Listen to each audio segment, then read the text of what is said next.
وتدخل وكرة الغامدي، غامدي ونقل الآن ومحاولة وبتوصل قريبة، يلعبها كرة على الطاير، الله!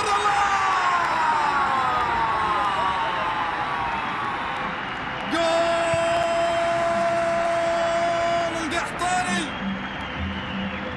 القحطاني عن كل الكرات، عن كل الوقت اللي مضى هو يختصره، اختصر 43 دقيقة في 30 ثانية.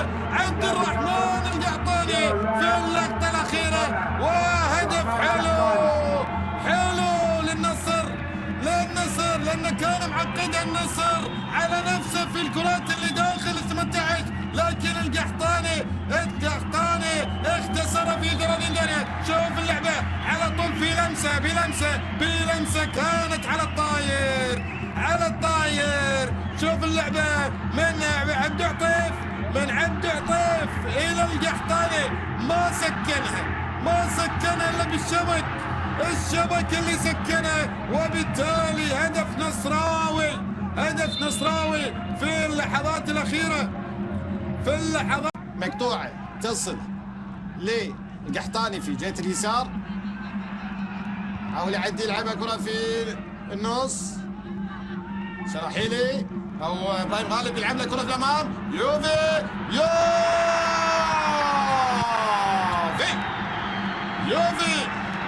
خلاص، لعبة مرسومة بعطيك اياها مرسومة خلاص، بالك عدل ما تحطها بالجول. الاكوادوري سجل الهدف الثاني في مرمى الوحدة في الدقيقة 20 من زمن شوط المباراة.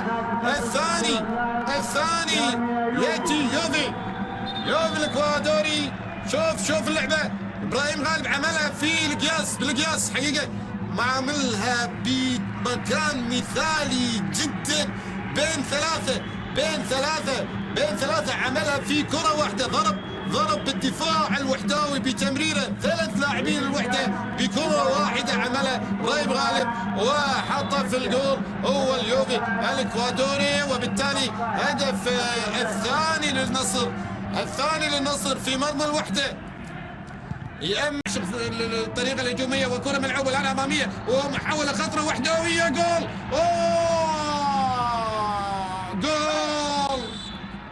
جول وحداوي في الجول. من اللي سجله؟ اعتقد عسيري او اسلام سراج يسجل هدف الوحدة الأول ويقلص الفارق في لعبة.